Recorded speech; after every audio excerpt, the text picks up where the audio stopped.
1. Transcendental Doctrine of Elements.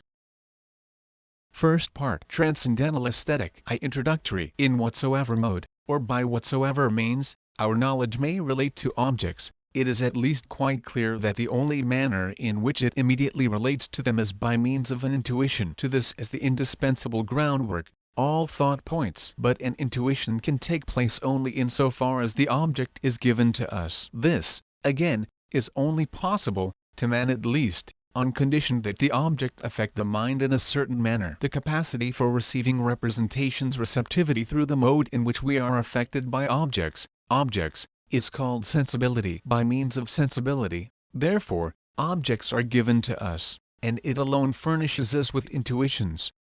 By the understanding they are thought, and from it arise conceptions. But in thought must directly, or indirectly, by means of certain signs, relate ultimately to intuitions. Consequently, with us, to sensibility, because in no other way can an object be given to us. The effect of an object upon the faculty of representation, so far as we are affected by the said object, is sensation. That sort of intuition which relates to an object by means of sensation is called an empirical intuition. The undetermined object of an empirical intuition is called phenomena. That which in the phenomenon corresponds to the sensation, I term its matter. But that which effects that the content of the phenomenon can be arranged under certain relations, I call its form. But that on which our sensations are merely arranged, and by which they are susceptible of assuming a certain form, cannot be itself sensation. It is, then, the matter of all phenomena that is given to us posteriori.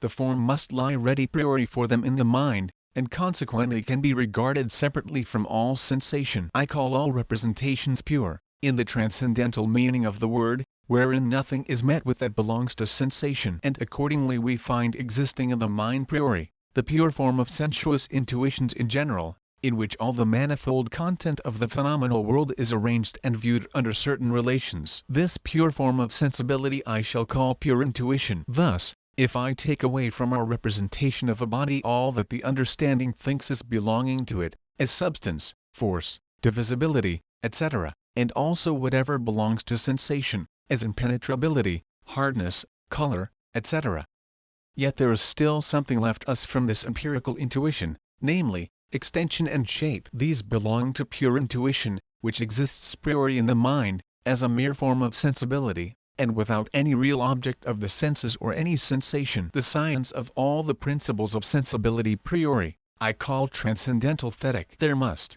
then, be such a science forming the first part of the Transcendental Doctrine of Elements, in contradistinction to that part which contains the principles of pure thought, and which is called Transcendental Logic. The Germans are the only people who at present choose this word to indicate what others call the critique of taste. At the foundation of this term lies the disappointed hope, which the eminent analyst, Baumgarten, conceived, of subjecting the criticism of the beautiful to principles of reason, and so of elevating its rules into a science. But his endeavors were vain, for the said rules or criteria are, in respect to their chief sources, merely empirical, consequently never can serve as determinate laws priori, by which our judgment in matters of taste is to be directed. It is rather our judgment which forms the proper test as to the correctness of the principles. On this account it is advisable to give up the use of the term as designating the critique of taste, and to apply it solely to that doctrine, which is true science, the science of the laws of sensibility, and thus come nearer to the language in the sense of the ancients in their well-known division of the objects of cognition into iotheta kinoeta, or to share it with speculative philosophy, and employ it partly in a transcendental, partly in a psychological signification in the science of Transcendental Æsthetic. Accordingly, we shall first isolate sensibility or the sensuous faculty, by separating from it all that is annexed to its perceptions by the conceptions of understanding, so that nothing be left but empirical intuition. In the next place we shall take away from this intuition all that belongs to sensation, so that nothing may remain but pure intuition, and the mere form of phenomena, which is all that the sensibility can afford priori. From this investigation it will be found that there are two pure forms of sensuous intuition, as principles of knowledge priori, namely, space and time. To the consideration of these we shall now proceed. Section I. Of space. 2. Metaphysical exposition of this conception. By means of the external sense, a property of the mind, we represent to ourselves objects as without us, and these all in space. Herein alone are their shape, dimensions, and relations to each other determined or determinable. The internal sense, by means of which the mind contemplates itself or its internal state, gives, indeed, no intuition of the soul as an object. Yet there is nevertheless a determinate form, under which alone the contemplation of our internal state is possible, so that all which relates to the inward determinations of the mind is represented in relations of time. Of time we cannot have any external intuition, any more than we can have an internal intuition of space. What then are time and space? Are they real existences, or are they merely relations or determinations of things, such, however, as would equally belong to these things in themselves, though they should never become objects of intuition? Or are they such as belong only to the form of intuition, and consequently to the subjective constitution of the mind, without which these predicates of time and space could not be attached to any object? In order to become informed on these points, we shall first give an exposition of the conception of space. By exposition, I mean the clear, though not detailed, representation of that which belongs to a conception. And an exposition is metaphysical when it contains that which represents the conception as given priori. 1. Space is not a conception which has been derived from outward experiences. 4. In order that certain sensations may relate to something without me, that is, to something which occupies a different part of space from that in which I am. In like manner, in order that I may represent them not merely as without, of, and near to each other, but also in separate places, the representation of space must already exist as a foundation. Consequently, the representation of space cannot be borrowed from the relations of external phenomena through experience. But, on the contrary, this external experience is itself only possible through the said antecedent representation. 2. Space then is a necessary representation priori, which serves for the foundation of all external intuitions. We never can imagine or make a representation to ourselves of the non-existence of space, though we may easily enough think that no objects are found in it. It must, therefore, be considered as the condition of the possibility of phenomena, and by no means as a determination dependent on them, and as a representation priori, which necessarily supplies the basis for external phenomena. 3. Space is no discursive, or as we say, general conception of the relations of things, but a pure intuition. 4. In the first place, we can only represent to ourselves one space, and, when we talk of diverse spaces, we mean only parts of one and the same space. Moreover, these parts cannot antecede this one all-embracing space, as the component parts from which the aggregate can be made up, but can be cogitated only as existing in it. Space is essentially one, and multiplicity in it. Consequently the general notion of spaces, of this or that space, depends solely upon limitations. Hence it follows that a priori intuition which is not empirical lies at the root of all our conceptions of space. Thus, moreover, the principles of geometry, for example, that in a triangle, two sides together are greater than the third, are never deduced from general conceptions of line and triangle, but from intuition, and this priori, with apodeictic certainty. 4. Space is represented as an infinite given quantity. Now every conception must indeed be considered as a representation which is contained in an infinite multitude of different possible representations, which, therefore, comprises these under itself.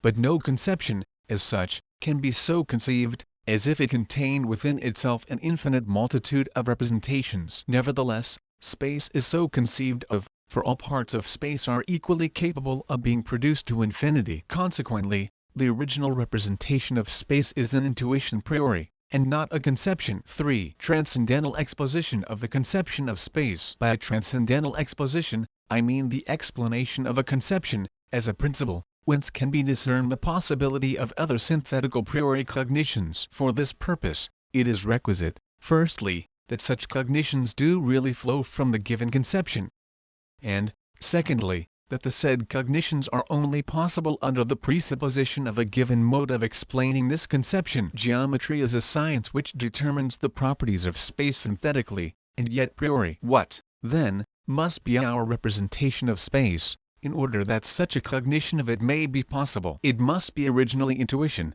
for from a mere conception, no propositions can be deduced which go out beyond the conception, and yet this happens in geometry. Intrad v. But this intuition must be found in the mind priori, that is, before any perception of objects, consequently must be pure, not empirical, intuition. For geometrical principles are always apodeictic, that is, united with the consciousness of their necessity, as space has only 3 dimensions. But propositions of this kind cannot be empirical judgments, nor conclusions from them introd. II. Now, how can an external intuition anterior to objects themselves, and in which our conception of objects can be determined priori, exist in the human mind? Obviously not otherwise than in so far as it has its seat in the subject only, as the formal capacity of the subject being affected by objects, and thereby of obtaining immediate representation, that is, intuition. Consequently, only as the form of the external sense in general. Thus it is only by means of our explanation that the possibility of geometry, as a synthetical science priori, becomes comprehensible. Every mode of explanation which does not show us this possibility, although in appearance it may be similar to ours, can with the utmost certainty be distinguished from it by these marks. 4. Conclusions from the foregoing conceptions. A space does not represent any property of objects as things in themselves, nor does it represent them in their relations to each other. In other words, space does not represent to us any determination of objects such as attaches to the objects themselves, and would remain, even though all subjective conditions of the intuition were abstracted. For neither absolute nor relative determinations of objects can be intuited prior to the existence of the things to which they belong, and therefore not priori. B. Space is nothing else than the form of all phenomena of the external sense, that is, the subjective condition of the sensibility, under which alone external intuition is possible. Now, because the receptivity or capacity of the subject to be affected by objects necessarily antecedes all intuitions of these objects, it is easily understood how the form of all phenomena can be given in the mind previous to all actual perceptions, therefore priori, and how it, as a pure intuition, in which all objects must be determined, can contain principles of the relations of these objects prior to all experience. It is therefore from the human point of view only that we can speak of space, extended objects, etc. If we depart from the subjective condition, under which alone we can obtain external intuition, or, in other words, by means of which we are affected by objects, the representation of space has no meaning whatsoever. This predicate is only applicable to things in so far as they appear to us, that is, are objects of sensibility. The constant form of this receptivity, which we call sensibility, is a necessary condition of all relations in which objects can be intuited as existing without us, and when abstraction of these objects is made, is a pure intuition, to which we give the name of space. It is clear that we cannot make the special conditions of sensibility into conditions of the possibility of things, but only of the possibility of their existence as far as they are phenomena. And so we may correctly say that space contains all which can appear to us externally, but not all things considered as things in themselves, be they intuited or not, or by whatsoever subject one will. As to the intuitions of other thinking beings,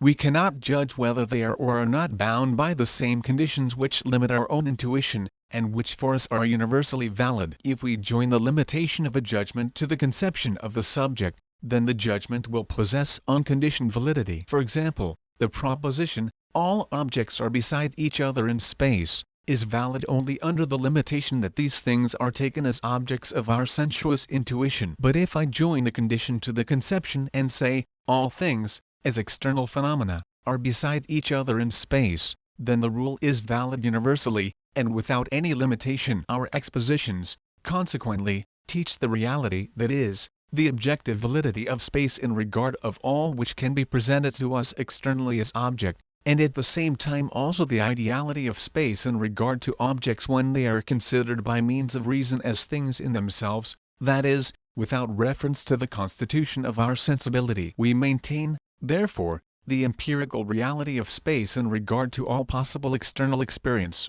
although we must admit its transcendental ideality.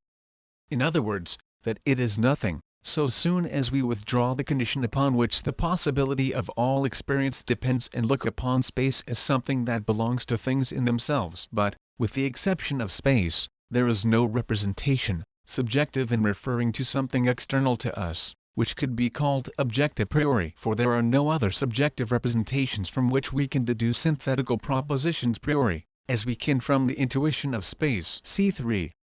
Therefore, to speak accurately, no ideality whatever belongs to these, although they agree in this respect with the representation of space, that they belong merely to the subjective nature of the mode of sensuous perception. Such a mode, for example, as that of sight, of hearing, and of feeling, by means of the sensations of color, sound, and heat, but which, because they are only sensations and not intuitions, do not of themselves give us the cognition of any object, least of all, in priori cognition. My purpose, in the above remark, is merely this, to guard anyone against illustrating the asserted ideality of space by examples quite insufficient, for example, by color, taste, etc. For these must be contemplated not as properties of things, but only as changes in the subject, changes which may be different in different men. For, in such a case, that which is originally a mere phenomena, a rose, for example, is taken by the empirical understanding for a thing in itself, though to every different eye, in respect of its color, it may appear different. On the contrary, the transcendental conception of phenomena in space is a critical admonition, that, in general, nothing which is intuited in space is a thing in itself, and that space is not a form which belongs as a property to things. But that objects are quite unknown to us in themselves, and what we call outward objects, are nothing else but mere representations of our sensibility, whose form is space, but whose real correlate, the thing in itself, is not known by means of these representations, nor ever can be, but respecting which, in experience, no inquiry is ever made. Section 2 of Time. 5. Metaphysical exposition of this conception. 1.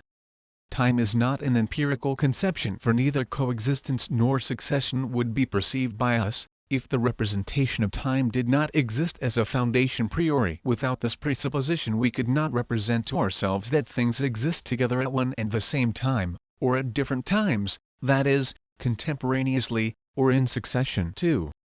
Time is a necessary representation, lying at the foundation of all our intuitions. With regard to phenomena in general, we cannot think away time from them, and represent them to ourselves as out of and unconnected with time, but we can quite well represent to ourselves time void of phenomena. Time is therefore given priori. In it alone is all reality of phenomena possible. These may all be annihilated in thought, but time itself, as the universal condition of their possibility, cannot be so annulled. 3.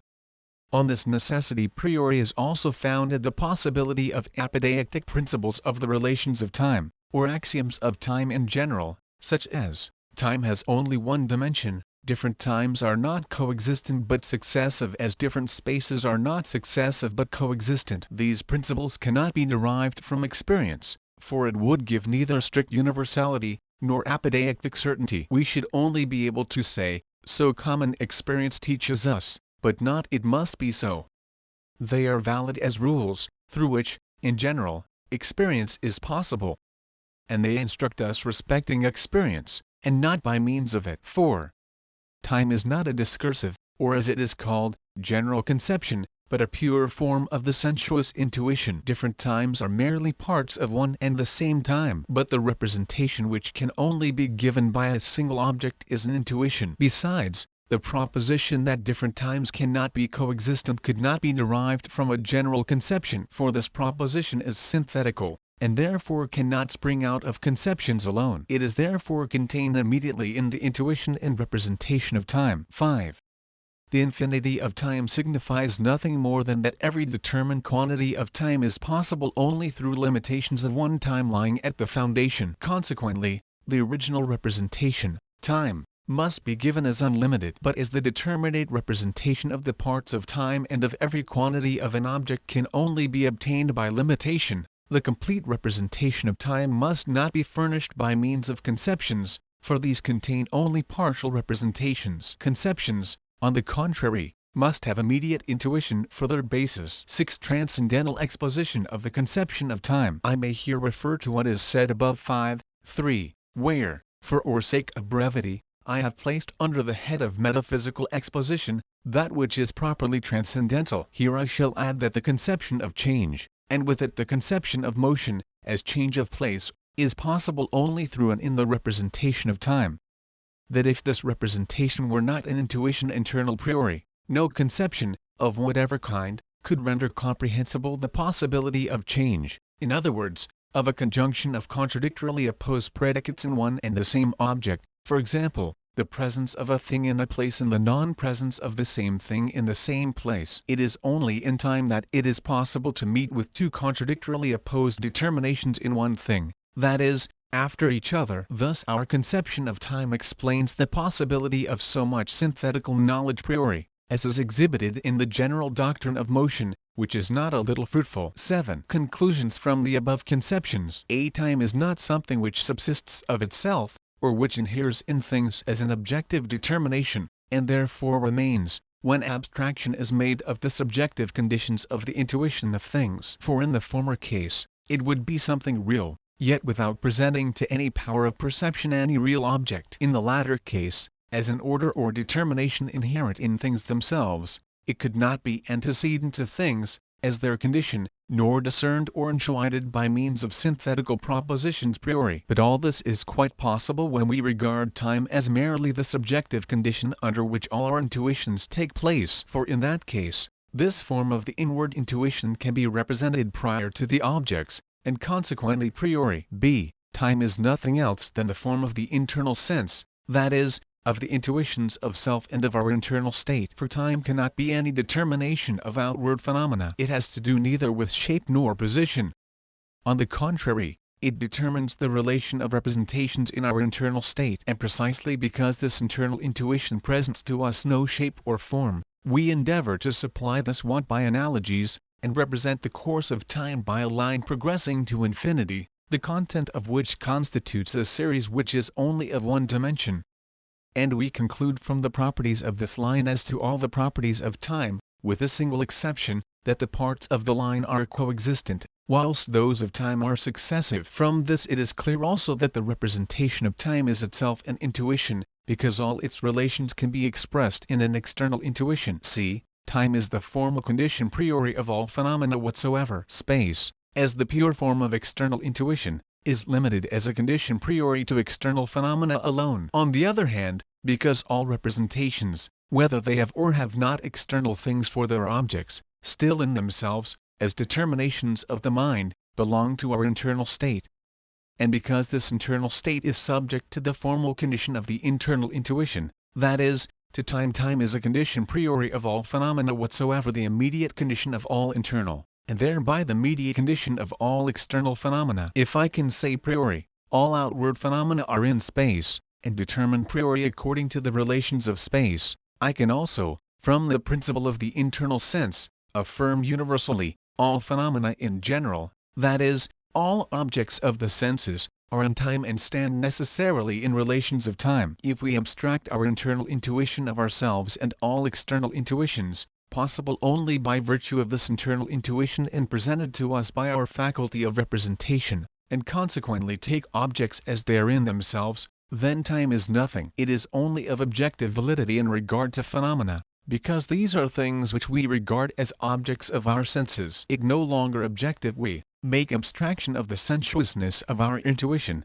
in other words, of that mode of representation which is peculiar to us, and speak of things in general. Time is therefore merely a subjective condition of our human intuition which is always sensuous, that is, so far as we are affected by objects, and in itself, independently of the mind or subject, is nothing. Nevertheless, in respect of all phenomena, consequently of all things which come within the sphere of our experience, it is necessarily objective. We cannot say, all things are in time, because in this conception of things in general, we abstract and make no mention of any sort of intuition of things. But this is the proper condition under which time belongs to our representation of objects. If we add the condition to the conception, and say, all things, as phenomena, that is, objects of sensuous intuition, are in time, then the proposition has its sound objective validity and universality a priori. What we have now set forth teaches, therefore, the empirical reality of time.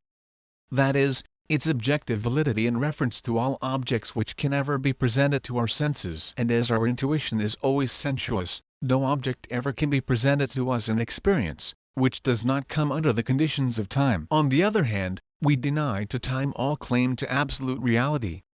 That is, we deny that it, without having regard to the form of our sensuous intuition, absolutely inheres in things as a condition or a property. Such properties as belong to objects as things in themselves never can be presented to us through the medium of the senses. Herein consists, therefore, the transcendental ideality of time, according to which, if we abstract the subjective conditions of sensuous intuition, it is nothing, and cannot be reckoned as subsisting or inhering in objects as things in themselves, independently of its relation to our intuition. This ideality, like that of space, is not to be proved or illustrated by fallacious analogies with sensations, for this reason that in such arguments or illustrations, we make the presupposition that the phenomena, in which such and such predicates inhere, has objective reality, while in this case we can only find such an objective reality as is itself empirical, that is, regards the object as a mere phenomena. In reference to the subject, see the remark in section I48. Elucidation against this theory,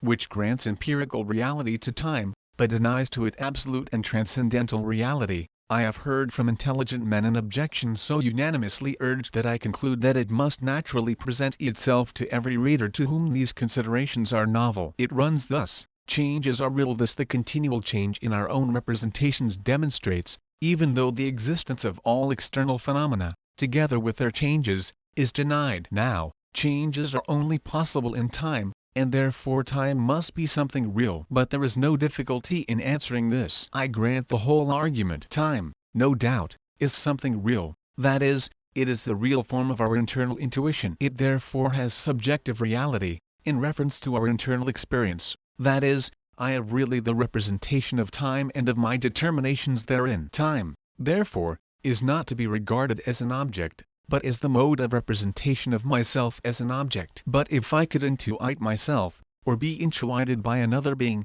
without this condition of sensibility, then those very determinations which we now represent to ourselves as changes, would present to us a knowledge in which the representation of time, and consequently of change, would not appear. The empirical reality of time, therefore, remains, as the condition of all our experience. But absolute reality, according to what has been said above, cannot be granted it. Time is nothing but the form of our internal intuition. If we take away from it the special condition of our sensibility, the conception of time also vanishes, and it inheres not in the objects themselves, but solely in the subject or mind which intuits them. I can indeed say my representations follow one another, or are successive.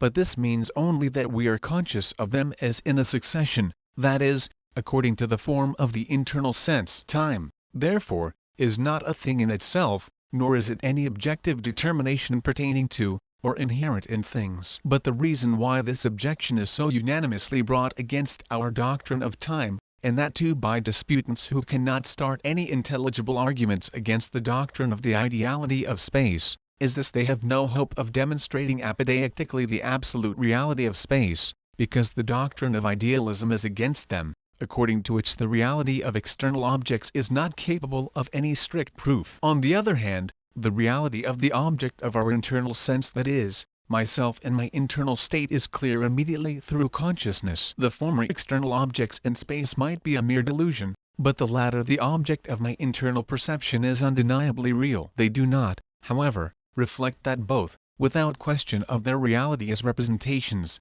belong only to the genus phenomena, which has always two aspects: the one, the object considered as a thing in itself, without regard to the mode of intuiting it, and the nature of which remains for this very reason problematical; the other, the form of our intuition of the object, which must be sought not in the object as a thing in itself, but in the subject to which it appears, which form of intuition nevertheless belongs really and necessarily to the phenomenal object. Time and space are, therefore, two sources of knowledge, from which, priori, various synthetical cognitions can be drawn. Of this we find a striking example in the cognitions of space and its relations, which form the foundation of pure mathematics. They are the two pure forms of all intuitions, and thereby make synthetical propositions priori possible. But these sources of knowledge, being merely conditions of our sensibility, do therefore, and as such, strictly determine their own range and purpose, in that they do not and cannot present objects as things in themselves, but are applicable to them solely in so far as they are considered as sensuous phenomena. The sphere of phenomena is the only sphere of their validity, and if we venture out of this, no further objective use can be made of them. For the rest, This formal reality of time and space leaves the validity of our empirical knowledge unshaken. For our certainty in that respect is equally firm, whether these forms necessarily inhere in the things themselves, or only in our intuitions of them. On the other hand, those who maintain the absolute reality of time and space, whether as essentially subsisting, or only inhering, as modifications, in things, must find themselves at utter variance with the principles of experience itself. For, if they decide for the first view, and make space and time into substances, this being the side taken by mathematical natural philosophers, they must admit two self-subsisting non-entities, infinite and eternal, which exist yet without there being anything real for the purpose of containing in themselves everything that is real. If they adopt the second view of inherence, which is preferred by some metaphysical natural philosophers, and regard space and time as relations contiguity in space or succession in time, abstracted from experience, though represented confusedly in this state of separation, they find themselves in that case necessitated to deny the validity of mathematical doctrines priori in reference to real things. For example, in space at all events their apodeictic certainty for such certainty cannot be found in an posteriori proposition. And the conceptions priori of space and time are, according to this opinion, mere creations of the imagination, having their source really in experience, inasmuch as, out of relations abstracted from experience, imagination has made up something which contains, indeed, general statements of these relations, yet of which no application can be made without the restrictions attached thereto by nature. The former of these parties gains this advantage, that they keep the sphere of phenomena free for mathematical science. On the other hand, these very conditions space and time embarrass them greatly, when the understanding endeavors to pass the limits of that sphere. The latter has, indeed, this advantage, that the representations of space and time do not come in their way when they wish to judge of objects, not as phenomena, but merely in their relation to the understanding. Devoid, however, of a true and objectively valid priori intuition, they can neither furnish any basis for the possibility of mathematical cognitions priori, nor bring the propositions of experience into necessary accordance with those of mathematics. In our theory of the true nature of these two original forms of the sensibility,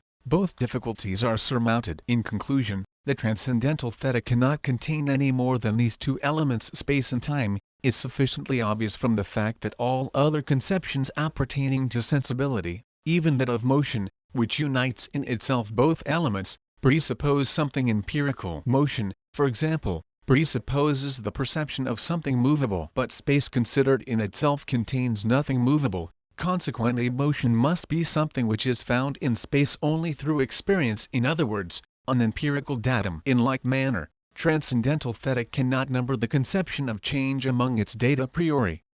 For time itself does not change, but only something which is in time to acquire the conception of change. Therefore, the perception of some existing object and of the succession of its determinations, in one word, experience, is necessary. 9. General remarks on Transcendental Æsthetic. I. In order to prevent any misunderstanding, it will be requisite, in the first place, to recapitulate, as clearly as possible, what our opinion is with respect to the fundamental nature of our sensuous cognition in general. We have intended, then, to say that all our intuition is nothing but the representation of phenomena. That the things which we intuit are not in themselves the same as our representations of them in intuition, nor are their relations in themselves so constituted as they appear to us.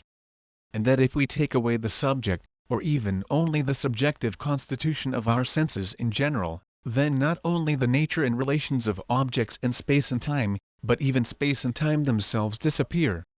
And that these, as phenomena, cannot exist in themselves, but only in us. What may be the nature of objects considered as things in themselves and without reference to the receptivity of our sensibility is quite unknown to us. We know nothing more than our mode of perceiving them, which is peculiar to us, and which, though not of necessity pertaining to every animated being, is so to the whole human race. With this alone we have to do. Space and time are the pure forms thereof. Sensation the matter. The former alone can recognize priori, that is, antecedent to all actual perception. And for this reason such cognition is called pure intuition. The latter is that in our cognition which is called cognition posteriori, that is, empirical intuition. The former appertain absolutely and necessarily to our sensibility, of whatsoever kind our sensations may be. The latter may be of very diversified character. Supposing that we should carry our empirical intuition even to the very highest degree of clearness, we should not thereby advance one step nearer to a knowledge of the constitution of objects as things in themselves. For we could only, at best, arrive at a complete cognition of our own mode of intuition, that is of our sensibility, and this always under the conditions originally attaching to the subject, namely, the conditions of space and time. While the question, what are objects considered as things in themselves, remains unanswerable even after the most thorough examination of the phenomenal world. To say, then, that all our sensibility is nothing but the confused representation of things containing exclusively that which belongs to them as things in themselves, and this under an accumulation of characteristic marks and partial representations which we cannot distinguish in consciousness, is a falsification of the conception of sensibility and phenomenization, which renders our whole doctrine thereof empty and useless. The difference between a confused and a clear representation is merely logical and has nothing to do with content. No doubt the conception of right, as employed by a sound understanding, contains all that the most subtle investigation could unfold from it, although, in the ordinary practical use of the word, we are not conscious of the manifold representations comprised in the conception. But we cannot for this reason assert that the ordinary conception is a sensuous one, containing a mere phenomena, for right cannot appear as a phenomena. But the conception of it lies in the understanding, and represents a property, the moral property of actions, which belongs to them in themselves. On the other hand, the representation in intuition of a body contains nothing which could belong to an object considered as a thing in itself, but merely the phenomenon or appearance of something, and the mode in which we are affected by that appearance. And this receptivity of our faculty of cognition is called sensibility, and remains totally different from the cognition of an object in itself, even though we should examine the content of the phenomenon to the very bottom. It must be admitted that the Leibniz-Wolffian philosophy has assigned an entirely erroneous point of view to all investigations into the nature and origin of our cognitions, inasmuch as it regards the distinction between the sensuous and the intellectual as merely logical, whereas it is plainly transcendental, and concerns not merely the clearness or obscurity, but the content and origin of both. For the faculty of sensibility not only does not present us with an indistinct and confused cognition of objects as things in themselves, but, in fact, gives us no knowledge of these at all. On the contrary, so soon as we abstract in thought our own subjective nature, the object represented, with the properties ascribed to it by sensuous intuition, entirely disappears, because it was only the subjective nature that determined the form of the object as a phenomena. In phenomena,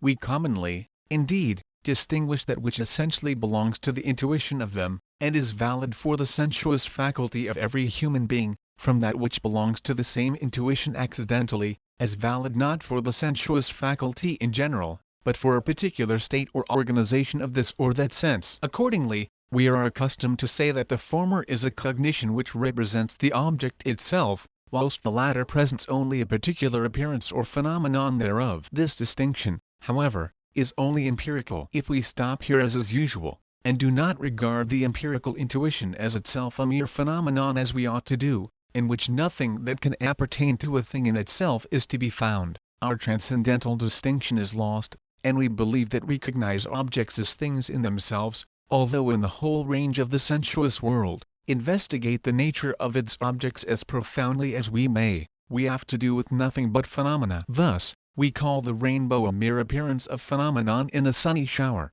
and the rain, the reality or thing in itself.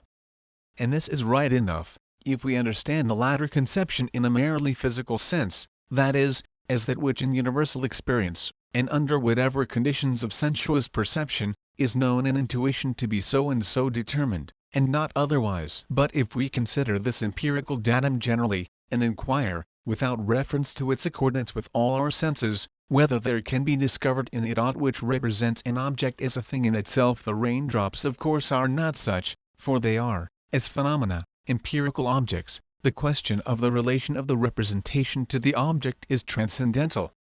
And not only are the raindrops mere phenomena, but even their circular form, nay, the space itself through which they fall, is nothing in itself, but both are mere modifications or fundamental dispositions of our sensuous intuition, whilst the transcendental object remains for us utterly unknown. The second important concern of our aesthetic is that it does not obtain favor merely as a plausible hypothesis, but possess as undoubted a character of certainty as can be demanded of any theory which is to serve for an organa. In order fully to convince the reader of the certainty, we shall select a case which will serve to make its validity apparent, and also to illustrate what has been said in 3. Suppose, then, that space and time are in themselves objective, and conditions of the possibility of objects as things in themselves. In the first place, it is evident that both present us with very many apodeictic and synthetic propositions a priori, but especially space, and for this reason we shall prefer it for investigation at present. As the propositions of geometry are cognized synthetically a priori,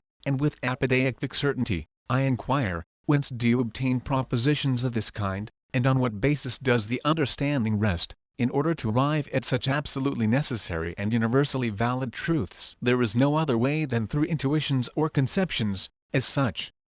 And these are given either a priori or a posteriori. The latter, namely, empirical conceptions, together with the empirical intuition on which they are founded, cannot afford any synthetical proposition, except such as is itself also empirical, that is, a proposition of experience. But an empirical proposition cannot possess the qualities of necessity and absolute universality, which, nevertheless, are the characteristics of all geometrical propositions. As to the first and only means to arrive at such cognitions, namely, through mere conceptions or intuitions a priori, it is quite clear that from mere conceptions no synthetical cognitions, but only analytical ones, can be obtained. Take, for example, the proposition, 2 straight lines cannot enclose a space, and with these alone no figure is possible, and try to deduce it from the conception of a straight line and a number 2.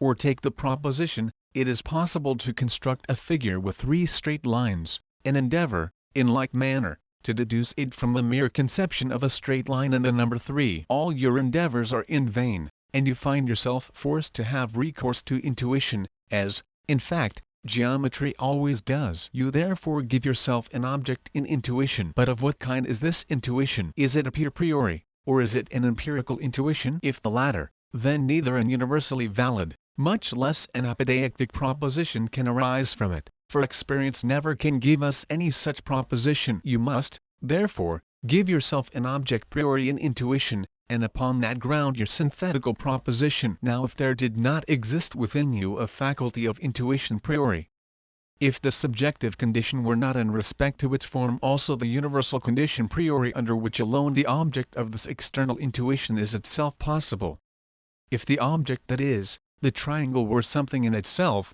without relation to you the subject, how could you affirm that that which lies necessarily in your subjective conditions in order to construct a triangle, must also necessarily belong to the triangle in itself? For to your conceptions of 3 lines, you could not add anything new, that is, the figure, which, therefore, must necessarily be found in the object, because the object is given before your cognition, and not by means of it. If, therefore, space and time also were not a mere form of your intuition, which contains conditions a priori, under which alone things can become external objects for you, and without which subjective conditions the objects are in themselves nothing, you could not construct any synthetical proposition whatsoever regarding external objects. It is therefore not merely possible or probable, but indubitably certain, that space and time, as the necessary conditions of all our external and internal experience, are merely subjective conditions of all our intuitions, in relation to which all objects are therefore mere phenomena,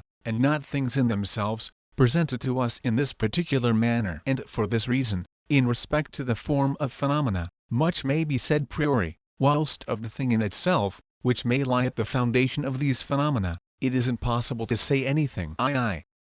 In confirmation of this theory of the ideality of the external as well as internal sense, consequently of all objects of sense, as mere phenomena, we may especially remark that all in our cognition that belongs to intuition contains nothing more than mere relations. The feelings of pain and pleasure, and the will, which are not cognitions, are accepted. The relations, to wit, of place in an intuition extension, change of place motion, and laws according to which this change is determined moving forces. That, however, which is present in this or that place, or any operation going on, or result taking place in the things themselves, with the exception of change of place, is not given to us by intuition. Now by means of mere relations, a thing cannot be known in itself. And it may therefore be fairly concluded, that, as through the external sense nothing but mere representations of relations are given us, the said external sense in its representation can contain only the relation of the object to the subject, but not the essential nature of the object as a thing in itself. The same is the case with the internal intuition, not only because, in the internal intuition, the representation of the external senses constitutes the material with which the mind is occupied, but because time, in which we place, and which itself antecedes the consciousness of, these representations in experience, and which, as the formal condition of the mode according to which objects are placed in the mind, lies at the foundation of them, contains relations of the successive, the coexistent, and of that which always must be coexistent with succession, the permanent. Now that which, as representation, can antecede every exercise of thought of an object, is intuition. And when it contains nothing but relations, it is the form of the intuition, which, as it presents us with no representation, except in so far as something is placed in the mind, can be nothing else than the mode in which the mind is affected by its own activity, to wit its presenting to itself representations, consequently the mode in which the mind is affected by itself. That is, it can be nothing but an internal sense in respect to its form. Everything that is represented through the medium of sense is so far phenomenal.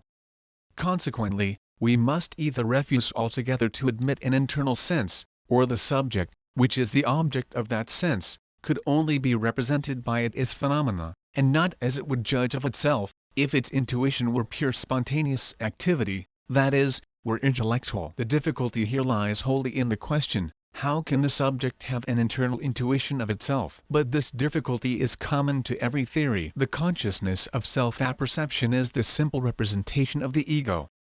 And if by means of that representation alone, all the manifold representations in the subject were spontaneously given, then our internal intuition would be intellectual. This consciousness in man requires an internal perception of the manifold representations which are previously given in the subject. And the manner in which these representations are given in the mind without spontaneity, must, on account of this difference the want of spontaneity, be called sensibility. If the faculty of self-consciousness is to apprehend what lies in the mind, it must all act that and can in this way alone produce an intuition of self. But the form of this intuition, which lies in the original constitution of the mind, determines, in the representation of time, the manner in which the manifold representations are to combine themselves in the mind. Since the subject intuites itself, not as it would represent itself immediately and spontaneously, but according to the manner in which the mind is internally affected, consequently, as it appears, and not as it is. When we say that the intuition of external objects, and also the self-intuition of the subject, represent both, objects and subject, in space and time, as they affect our senses, that is, as they appear, this is by no means equivalent to asserting that these objects are mere illusory appearances. For when we speak of things as phenomena, the objects, nay, even the properties which we ascribe to them, are looked upon as really given.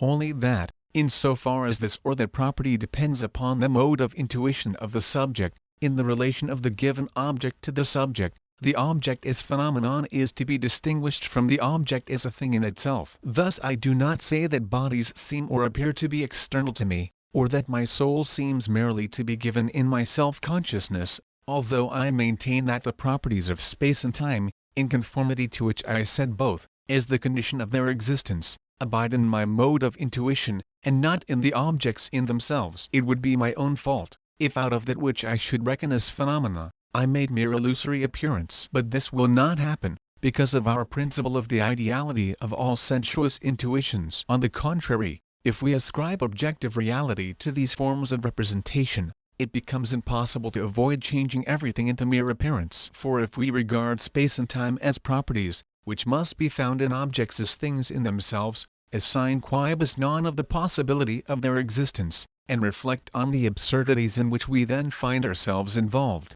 inasmuch as we are compelled to admit the existence of two infinite things, which are nevertheless not substances, nor anything really inhering in substances, nay, to admit that they are the necessary conditions of the existence of all things, and moreover, that they must continue to exist. Although all existing things were annihilated, we cannot blame the good Berkeley for degrading bodies to mere illusory appearances. Nay, even our own existence, which would in this case depend upon the self-existent reality of such a mere non-entity as time, would necessarily be changed with it into mere appearance and absurdity which no one has as yet been guilty of. The predicates of the phenomenon can be affixed to the object itself in relation to our sensuous faculty.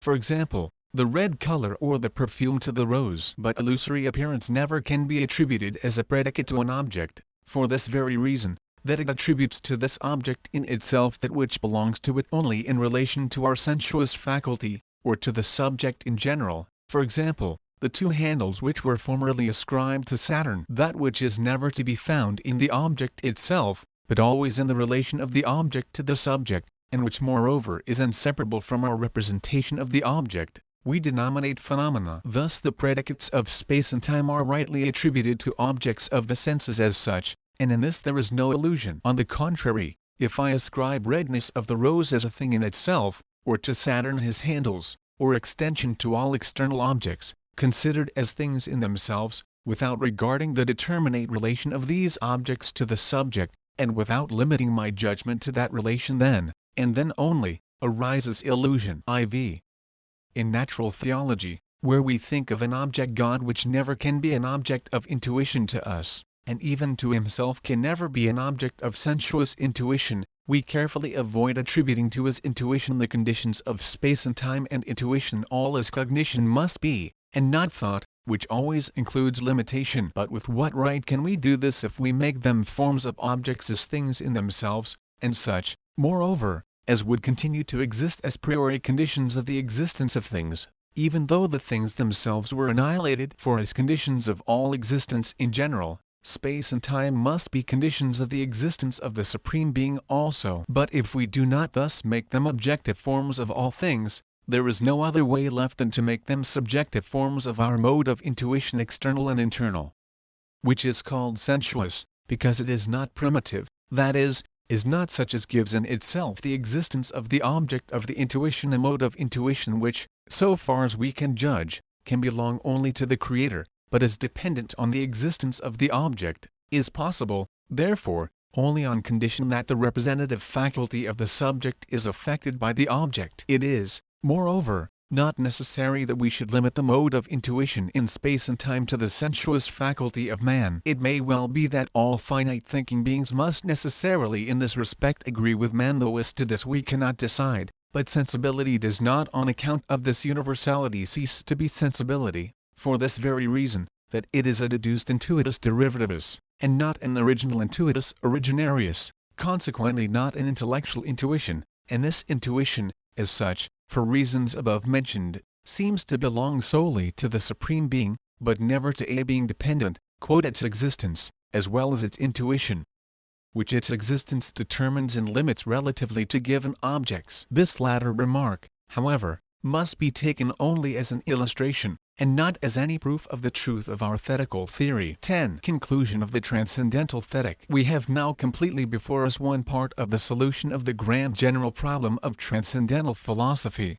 namely, the question, how are synthetical propositions priori possible? That is to say, we have shown that we are in possession of pure priori intuitions, namely, space and time, in which we find, when in a judgment priori we pass out beyond the given conception, something which is not discoverable in that conception, but is certainly found priori in the intuition which corresponds to the conception, and can be united synthetically with it. But the judgments which these pure intuitions enable us to make, never reach farther than to objects of the senses, and are valid only for objects of possible experience.